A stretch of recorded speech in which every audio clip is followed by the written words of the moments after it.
أعوذ بالله من الشيطان الرجيم. بسم الله الرحمن الرحيم. السلام عليكم ورحمة الله وبركاته.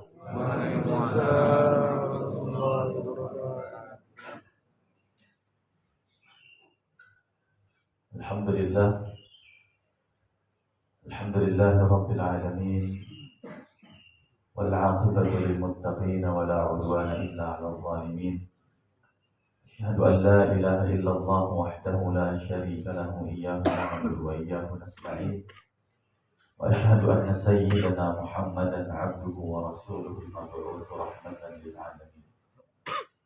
اللهم ربنا فصل على سيدنا محمد وعلى آله وصحبه ومن سار على دربه ونهج على منهاجه واستنى بسنته واهتدى بهديه إلى يوم الدين. سبحانك لا علم لنا إلا ما علمتنا إنك أنت العليم الحكيم. لا إله إلا أنت سبحانك إنا كنا من الظالمين. أما بعد، yang kita muliakan bersama para asatidzah, para guru-guru kita yang hadir di hadapan kita. Ada Ustaz Al-Fadhil, Ustaz Abu Sa'id, Ustaz Al-Fadhil Haji Ahmad Fauzi, Ketua Sajadah Subuh Ustaz Al-Fadhil Ustaz Miftah Surur, Ustaz Fakhrul Rizki, Ustazuna Imamuddin Mukhtar, dan para asatidzah semua yang insyaallah kita semua senantiasa dalam ridha dan bimbingan dari Allah Subhanahu wa taala. Para ayahanda semua, ketua-ketua DKM masjid yang tergabung dalam sajadah subuh, yang juga insyaallah memanjangkan usia dalam taat, memanjangkan usia dalam berkah, sehat walafiat, terus bisa menjadi khadimul ummah, memakmurkan masjid-masjid yang ada di Cimanggis dan juga khususnya ada di Tugu. Santri-santri Munzalah Mubarakah juga semoga perjalanan yang jauh dari Sulawesi, banyak dari Sulawesi, dari Papua, dari Maluku, dari NTT, datang jauh-jauh ke Depok, mudah-mudahan pulang bisa membawa cahaya bagi tempat masing-masing. Dan cahaya itu adalah Al-Quran. Jamaah sekalian yang dimuliakan Allah Subhanahu wa taala, saya tadi dipesan oleh Ustaz Abu Saleh, Ustaz jangan lama-lama, 15 menit aja insyaallah. Jam setengah itu saya dengarnya 15 menit dari saya. Baik. Bismillahirrahmanirrahim. Dzukira an Abi Maisarah, disebutkan dari Abu Maisarah, qala utiya bi sawtin ila rajulin fi qabrihi ba'da hadufin, akan didatangkan kepada seseorang di dalam kuburnya dengan satu buah cambuk setelah dia dikuburkan. Faja'ahu, yakni munkaran wa nakir, maka dua malaikat mendatanginya, yaitu munkar dan nakir. Faqala lahu, keduanya berkata kepada orang yang baru saja dikuburkan tadi, inna dharibaka mi'ata sawtin, saya atau kami ini tugaskan untuk mencambukmu sebanyak 100 kali cambukan. Jangan dilihat jumlahnya, cuma cepet. Tapi yang cambuknya mah munkar nakir, ya Allah. Ya, sekali cambuk aja pecah apalagi deh. Nauzubillahi. Faqala al-mayyit, maka sang mayyit kemudian menjawab, inni kuntu kada wa kada. Fatashaffa'a hatta hatta anhu 10. Saya ini kan dulu pernah begini, pernah begitu. Saya sholatnya rajin, saya pernah bantu orang, saya pernah puasa, saya pernah infak, sedekah. Akhirnya apa? Dikurangin 10. Jadi berapa? 90. ثم لم يزل بهما حتى صار إلى ضربة واحدة. Terus masih nawar lagi. Ya, jadi tawar menawar ini bukan hanya terjadi di tanah abang doang. Jadi sampai di kuburan juga jadi tawar menawar. Saya kan juga pernah begini juga, pernah begitu juga, terus sampai cuma tersisa 1. Udah kita kata Allah tugasnya sekarang mukul ente nyambuk sekali doang. Faqala inna dharibaka dharbatan. Maka setelah semua amalnya diungkapkan dari 100 terus berkurang sampai hanya tersisa 1 cambukan, maka kedua malaikat mungkar dan nakir tadi mencambuk dengan 1 kali cambukan. Fadarabahu wahidatan faltahabal qabru nara. Seketika kuburan berubah menjadi api. Faqala lima darabtumani, kenapa kalian tetap cambuk aku? Faqala, maka keduanya berkata, mararta birajulin mazlumin fastaghatha bika falam tughithhu. Kamu pernah melewati, pernah mengetahui ada orang sedang terzalimi, dia minta tolong, kamu nggak tolongin. Ya. Fahadha halul ladzi lam yughith al-mazlum, fa kaifa yakunu halul zalim? Kalaulah seperti ini kondisi orang yang tidak menolong orang yang terzalimi, bagaimana dengan kondisi orang yang zalim itu sendiri? Kalau yang nggak nolongin orang terzalimi aja begitu, ya apalagi yang zalim. Makanya kalau kita sekarang tahu ada saudara-saudara kita dirempang, teriak mereka, terzalimi, tanahnya dirampas, diusir dari rumahnya, kita nggak nolong, mereka minta tolong. Gimana cara nolongnya? Ya, saya kirim di grup sajadah beberapa hari yang lalu, ya anjuran, ajakan, ya guru kita Ustaz Fadil Ustaz Abdul Somad belum mengajak kita baca surat Yasin di Jumat pada asar ketika itu ya, atau Ahad pada asar saya lupa. Nah, tapi kesini-sini ternyata semakin intens untuk terus membaca surat Yasin, ya, khususnya pada ayat apa masih ingat? Ya. Ayat apa?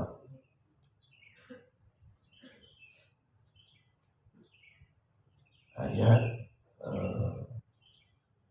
yang ada syai'an yang yaqulu lahu kun fayakun ya.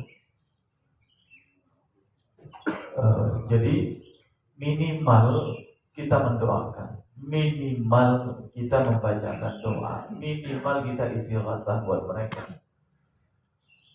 Itu yang sekarang kita saksikan. Kalau seandainya juga di jalan-jalan ada orang yang mohon maaf misalnya minta-minta, ada orang yang kemudian misalnya minta tolong, ya. Mereka kan sejatinya sedang terzalimi dengan keadaan. Ketika mereka sudah minta, Allah mengatakan lisa'ili wal mahrum. Ada hak bagi orang-orang yang minta-minta dan ada hak bagi orang yang malu untuk minta-minta. Padahal butuh, tapi dia mahrum, nggak enak kalau minta karena jaga iffah, jaga harga diri. Kita tahunya cuma dari kondisinya, kita tahunya cuma dari luarnya saja, dari cerita orang. Contoh di RT 4, RW 11 itu, ya, kita baru tahu ada rumah yang baru direnovasi, dikasih program pemerintah yang rugi lampu, rumah tidak layak huni. Saya dikasih lihat fotonya itu sejak sebelum direnovasi. Jadi ketika dibongkar itu rumah, ternyata tikusnya puluhan Pak di dalam. Jadi rumah itu nyimpen sampah. Ya, anak yatimnya 2. Yang satu anak yatim umur 14 tahun, udah putus sekolah dari kelas 4 SD. Yang satunya sekarang kelas 4 SD di SD Negeri Tugu.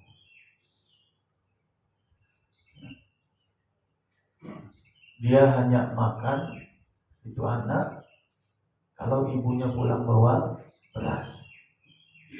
Ibunya berangkat dari jam 8 pagi, baru pulang jam 8 malam. Itu anak kedua itu di dalam rumah ya. Ya, kalau ibunya pulang jam 8 bawa nasi, makan mereka. Kalau nggak bawa nasi, nggak makan. Subhanallah. Padahal masih tetangga kita RT 4. Ya. Paling tidak sama dengan RW-nya Munzalan yang kelima ini.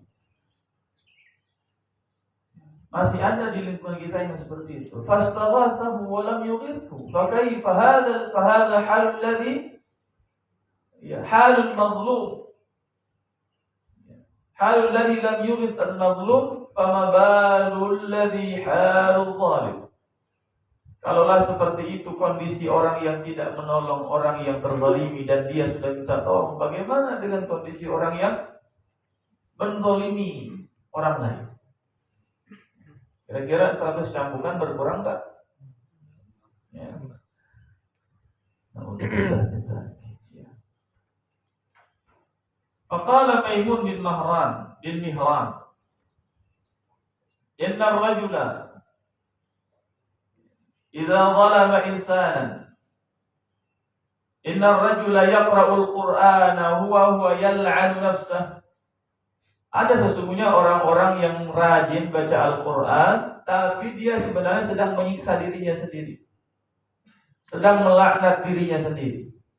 Faqila lahu, ditanya kepada beliau, wa kaifa yal'anu nafsah? Gimana caranya orang baca Qur'an kok malah menyiksa diri sendiri? Orang rajin baca Qur'an kok malah melaknat dirinya sendiri? Faqala yaqul, bukankah dalam surat Hud ayat 18 ada firman Allah, ala la'natullahi 'alal zalimin. Ketahuilah laknat Allah untuk orang-orang yang zalim. Wa huwa zalim, emangnya baca Quran dia berbuat zalim? Laisa syai'un minadh-dhunubi a'zam minadh-dhulmi fi anna adh-dhanba idza kana bainaka wa baina Allah fa inna Allah ta'ala karimun yatajawazu 'anka fa idza kana adh-dhanbu bainaka wa baina al-'ibad fala hilata laka siwa ridha al-khasmi fa yanbaghi lil-zalim an yatuba 'an adh-dhulmi wa yatahallala min al-mazlumi fi ad-dunya fa idza lam yaqdir 'alayhi fa yanbaghi an yastaghfir wa yad'u lahu fa innahu yurja annahu yuhallilahu bidzalik. Karena tidak ada satupun dosa yang lebih besar daripada dosa kezaliman. Karena dosa kalau antara dirimu dengan Allah, maka Allah Maha Mulia bisa saja menghapuskannya begitu saja tanpa kita taubat pun bagi Allah bisa. Karena karimnya Allah, karena Maha Mulianya Allah. Kita berbuat dosa, malaikat mencatat, kata Allah hapus, kata Allah bisa hapus. Dengan afunya Allah, dengan Maha Pemaafnya Allah. Itu kalau dosa antara kita dengan Allah. Tetapi kalau dosa kita antara kita dengan sesama hamba Allah berupa kezaliman, maka tidak ada celah untuk kita bisa terampuni, termaafkan kecuali ridhanya orang yang terzalimi tadi. Maka sudah sepatutnya bagi orang yang zalim bertaubat atas kezalimannya dan minta diikhlaskan, direlakan, diridhakan dari orang yang terzalimi. Itu terjadinya di dunia. Selama masih di dunia, minta yatahallal, minta dihalalkan, minta dilepaskan. Kalau ternyata sudah tidak sanggup, baik orang yang sudah meninggal dunia, kita belum sempat minta maaf, belum sempat kemudian minta diridhakan dan lain sebagainya, maka perbanyak istighfar dan banyakin doa untuk orang yang terzalimi oleh kita. Hanya dengan itulah harapannya adalah orang tersebut nanti juga akan membebaskan kita di akhirat. Ya Allah, ini saya ketiban ampunan banyak banget. Ada orang yang doain saya ya. Ya si fulan itu dulu dia pernah zalimin kamu, tapi kamu sudah meninggal. Dia doain kamu terus. Ya, oh ya udah ya Allah, saya juga udah maafin dia. Fa innahu yurja an yatahallala bidzalika. Harapannya dengan itulah dia nanti di akhirat juga bebasin kita. Atau sebagian ulama juga banyak yang memberikan solusinya, yaitu kita beramal soleh atas nama orang itu, bersedekah atas nama orang itu, memperbanyak infak atas nama orang itu, hadiahkan pahalanya untuk orang tersebut dan lain sebagainya. Itu cara melepaskan diri dari dosa orang-orang yang pernah kita zalimi kepadanya. Inna rajula qala Maimun bin Mihran, beliau melanjutkan, inna rajula idza zalama insanan fa arada an yatahallala minhu fa fatahu wa lam yaqdir alayhi fastaghfara Allah ta'ala lahu fi duburi salatihi kharaja minhu madlamatuhu. Kalau ada orang yang berbuat zalim kepada orang lain kemudian dia pengen terbebas dari dosa itu, tapi orang itu sudah meninggal dunia dan dia tidak sanggup minta maaf, maka kuncinya beristighfarlah kepada Allah yang banyak fi duburi salatihi, setiap selesai salat. Banyak istighfar, mudah-mudahan kharaja minhu madlamatuhu, semua dosa kezalimannya terangkat, terlepaskan. Berkata Ibnu Mas'ud radhiyallahu taala anhu, qala man a'ana zaliman ala zulmihi aw laqanahu hujjatan yadhadu biha haqqa imri'in muslim faqad jaa'a bi ghadabin min Allah taala wa 'alaihi wizruha. Siapa yang bantu kezaliman orang yang menzalimi siapapun, ya, atau siapapun yang membantu orang zalim atas kezalimannya apapun dan dia membelanya, kalau dihujat ke pengadilan dia ikut membela, dia jadi pengacaranya, dia jadi medianya, dia jadi kemudian wartawannya, dia bikin beritanya, dia putar balikan faktanya, bahkan dia menjadi pendamping spiritualnya. Ustaz, bagaimana kondisinya kalau begini? Udah, kalau itu halal, yang penting buat saya berapa? Pokoknya siapapun yang bantu ikut ngasih fatwa, alhamdulillah saya ihtiram sekali dengan fatwa yang dikeluarkan oleh Jam'iyyah Nahdlatul Ulama dan Majlis Tarjihnya Muhammadiyah. Merampas tanah rakyat haram, sudah keluar fatwa mereka. Ya. Jadi siapapun yang membela kezaliman orang lain, baik dia sebagai pengacaranya, dikatakan di sini laqana hujjatan, dia cari-cari hujjahnya, dia cari-cari dalilnya, dia cari-cari pembelaannya. Semuanya ketika yang diambil adalah hak seorang muslim, maka sungguh dia telah mendatangkan murkanya Allah Subhanahu wa taala dan juga akan terkena dosanya.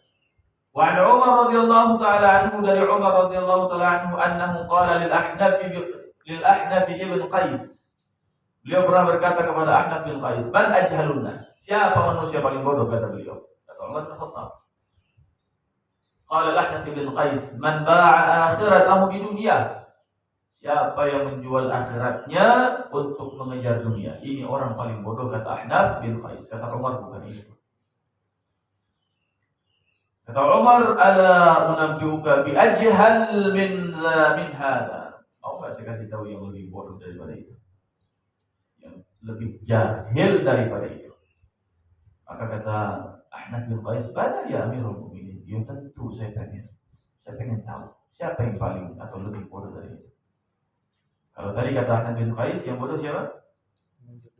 Man ba'a akhiratahu bi dunyahu, menjual akhiratnya mengejar dunianya.